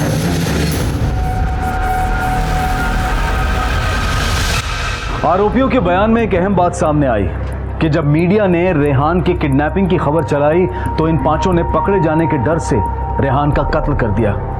मीडिया के टीआरपी के लालच ने एक मासूम की जान ले ली। सवाल मीडिया पर भी है कि वो जिम्मेदारी को व्यापार ना बनाएं, बल्कि संवेदनशील तरीके से ऐसे संगीन मामलों की रिपोर्टिंग करें, क्योंकि ऐसे में अपराधी सचेत हो जाता है और अनहोनी की आशंका बढ़ जाती है। तुमने इन पांचों को कब और कहाँ रेहान की किडनैपिंग की प्लानिंग करते हुए सुना? सर 8 अगस्त को जुहू मॉल के गेम जोन में। ये लोग वहीं थे, तब मैं भी वहाँ गेम खेल रहा था। मैं क्या बोलता है, ये रेहान को ना किडनैप कर लेते, बहुत पैसे हैं इसके बाप के पास। हाँ मैं बोलता ये काम ना अपन आज के आज निपटा देते। फिर 10 अगस्त को जब मैंने गेम जोन में पुलिस को इंक्वायरी करते देखा तो मुझे लगा कि रेहान का सच में किडनैप हो गया है। जब तुमने इनकी किडनैपिंग का प्लान सुना तब वक्त क्या हुआ होगा?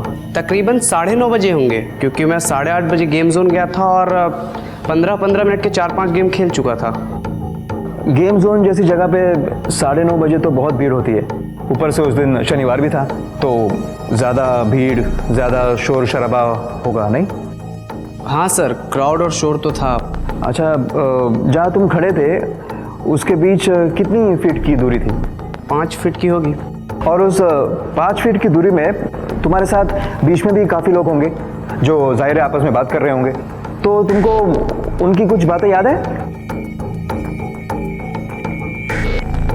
इसका जवाब तुम्हारे पास नहीं है, क्योंकि तुम सिर्फ उनकी बातें सुन रहे थे। और अगर रियान की किडनैपिंग के बारे में तुम्हें पता चल गया था तो रियान को जाके क्यों नहीं बताया? मतलब तुमने तय कर लिया था कि पुलिस पहुंचने के बाद तुम बताओगे। सर मुझे नहीं लगा कि ये रेहान। मैं बताता हूं तुम्हें क्या लगा। गवाही देकर तुम लाइमलाइट में आना चाहते थे। माय लॉर्ड, मेरी आपसे दरख्वास्त है कि इसकी गवाही पर बिल्कुल भी विश्वास ना किया जाए। That's all my Lord. My Lord, murder spot जहां इन पांचों ने रेहान खान की डेड बॉडी को फेंका था, उस जगह का एक विटनेस है हमारे पास जिसने इन पांचों को रेहान के साथ देखा था। दीपेश नाम है उसका। अगले गवाह को पेश किया जाए। आपका नाम दीपेश नाग है? जी। इंस्पेक्टर, ये आई विटनेस आपको कहाँ मिले? बैठिए, बताइए क्या बताना चाहते हैं।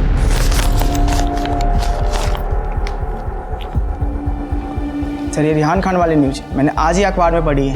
देशमुख रोड पे इस लड़के को 8 अगस्त की रात, उस रात मैंने 4-5 लोगों के साथ देखा था। कदम, उन पांचों को ले आओ। ध्यान से देखिए इन पांचों को। क्या ये वही लड़के हैं?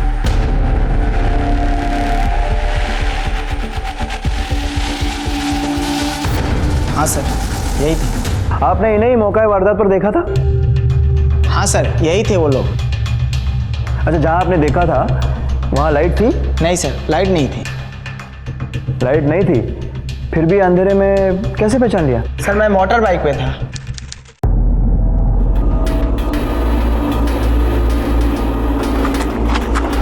ये लोग उसे झाड़ियों की तरफ लेके जा रहे थे। तुमने रेहान की लाश देखी थी? नहीं सर। अच्छा ये बताइए, वहाँ कितने लड़के थे? क्या हुआ, कुछ प्रॉब्लम है? अरे नहीं, वो थोड़ा मेरे दोस्त ने थोड़ा ड्रिंक ज़्यादा कर ली थी तो बस उल्टी करवा रहे।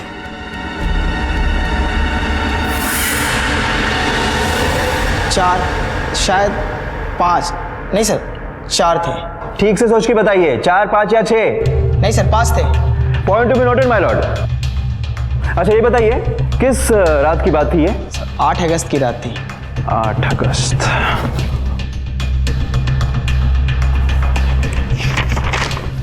और आपके बयान में तो आपने 9 अगस्त 1:30 बजे लिखा है, जिस दिन आप लेट ऑफिस से घर पहुंच रहे थे।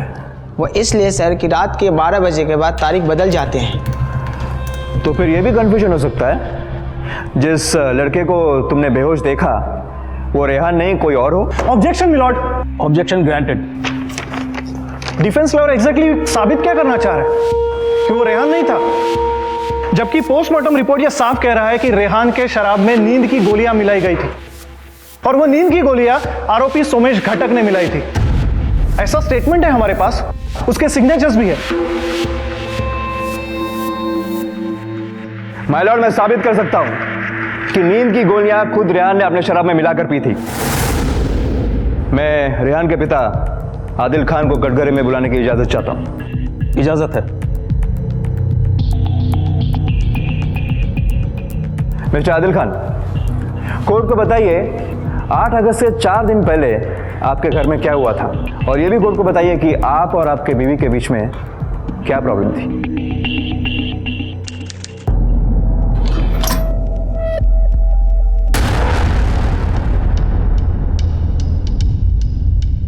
सुहाना,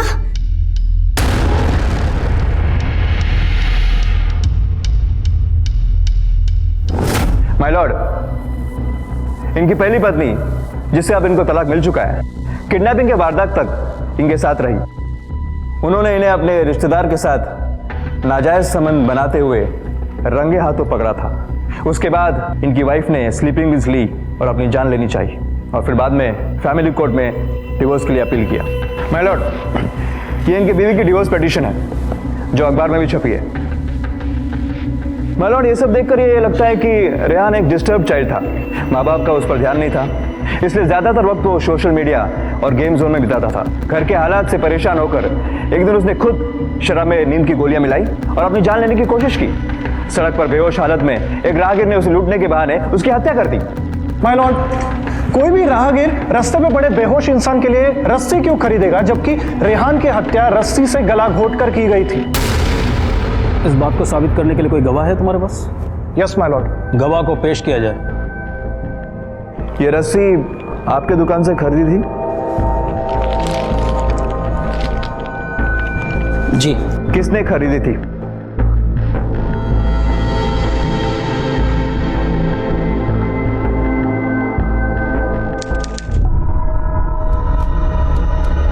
मजबूत है भाई, चाहिए तो हाथी पर भी खींच सकती है। हाँ ठीक है, दे दो। कितने का है? 150 रुपए की आएगी भाई। ये लो। आप दुकान में कहाँ पर बैठते हैं? जी, कैश काउंटर पे। कैश काउंटर से कस्टमर्स को देखते हैं कि गले को भी देखते हैं? जी नहीं, बिल्कुल देखता हूँ। अच्छा ये बताइए, अंदाजन दिन भर में कितने कस्टमर्स आपकी दुकान में आते हैं? तकरीबन 200-250 आते हैं। और उनमें से आदमी और महिलाएं कितनी होती हैं? ये मैं कैसे बोल सकता हूँ, फिर भी आधे आधे आते हैं। तो उन आधे आधे में से आपको ये चेहरा याद है? जी बिल्कुल याद है।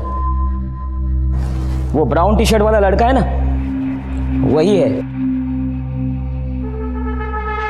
अच्छा, मतलब 200-250 लोगों के चेहरे आपको याद है। तो बताइए किसने क्या खरीदा था और किसने क्या नहीं खरीदा था? जी ये मैं कैसे बोल सकता हूँ।